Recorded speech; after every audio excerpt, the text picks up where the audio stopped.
Em 1993, o professor Philip Johnson, da Universidade da Califórnia, em Berkeley, convidou um grupo de cientistas e filósofos para reunirem-se numa pequena cidade na costa central da Califórnia. Eles vieram de grandes centros acadêmicos, inclusive Cambridge, Munique e a Universidade de Chicago, a fim de questionar uma ideia que tem dominado a ciência por 150 anos. A reunião em Pajaro Dunes representou um ponto decisivo para muitos de nós. Todos nós tínhamos perguntas sobre a teoria da evolução, mas quando nós nos reunimos, cada um trouxe algo de sua própria área, e de repente tivemos um vislumbre de um novo modo de olhar para a vida. Diria que este foi um período intenso na minha vida, quando percebi que existia algo muito mais intelectualmente satisfatório que o ponto de vista que tivera antes.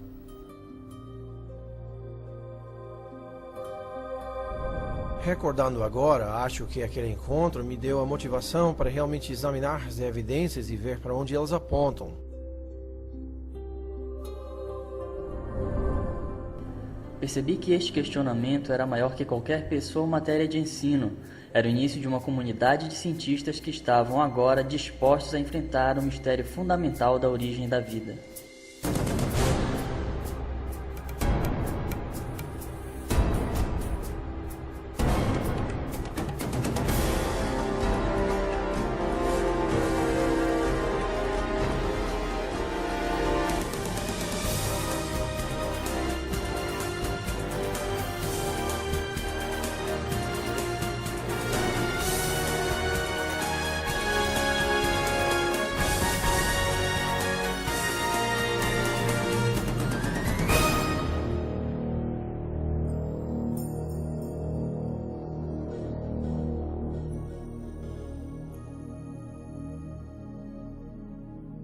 Este é o tópico mais interessante que existe. De onde viemos? Como chegamos aqui? O que nos trouxe à existência? Onde nos encaixamos em relação à realidade como um todo? Considerando a diversidade e complexidade incrível da vida, inevitavelmente surge a pergunta: o que trouxe tudo isso à existência? Foi simplesmente o acaso e necessidade? Ou há algo mais acontecendo? Existe um propósito, um plano, um projeto devido a uma causa inteligente? Penso que esta seja a pergunta fundamental.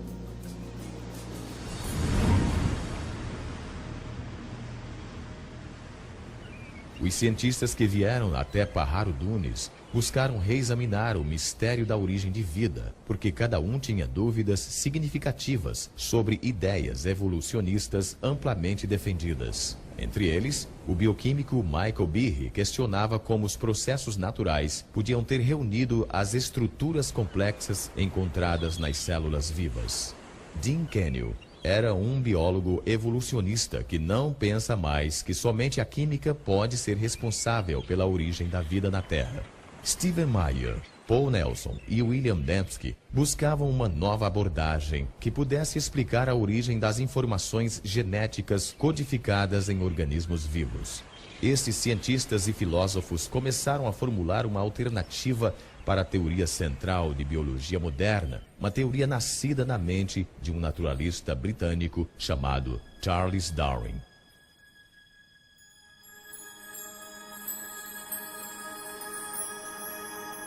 Em 1831, Darwin, com 22 anos de idade, embarcou expedição de pesquisa de 5 anos ao redor do mundo.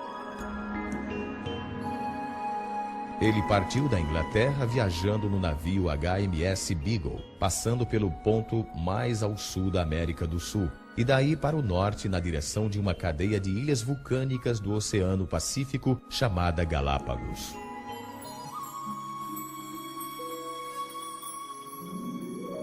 Neste arquipélago solitário, a uns 1000 quilômetros da costa ocidental do Equador, Charles Darwin encontrou uma variedade extraordinária de pássaros, répteis e mamíferos, os quais nunca tinha visto antes.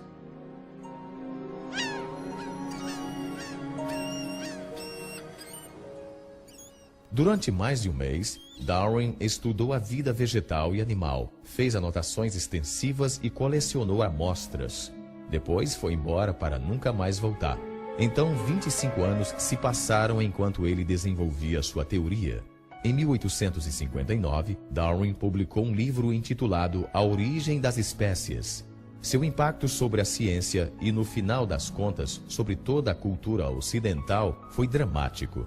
Darwin alegou que toda a vida era o produto de forças naturais puramente desgovernadas. O tempo, o acaso e um processo que ele chamou de seleção natural. Antes de Darwin, a maioria dos cientistas e filósofos, tais como Platão, Newton e Kepler, consideravam o mundo como produto de algum projeto ou plano. Mas uma mudança fundamental ocorreu com a ideia de Darwin sobre a seleção natural, a qual desencadeou uma profunda mudança na filosofia científica.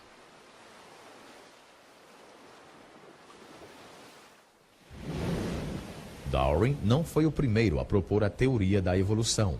Porém, ele foi o primeiro que ofereceu um mecanismo natural plausível para a mudança biológica através de longos períodos de tempo. Para entender como a seleção natural funciona, considere as populações de tentilhões que Darwin encontrou nas Ilhas Galápagos. Há 3 espécies de tentilhões que habitam as Ilhas Galápagos. Elas variam sutilmente em termos de tamanho e forma de bico. Darwin voltou à Inglaterra com 9 espécies diferentes destes pássaros.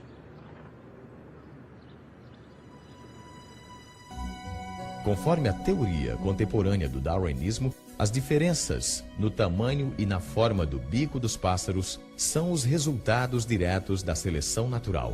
Um exemplo frequentemente citado tem a ver com as espécies de tentilhões que comem sementes.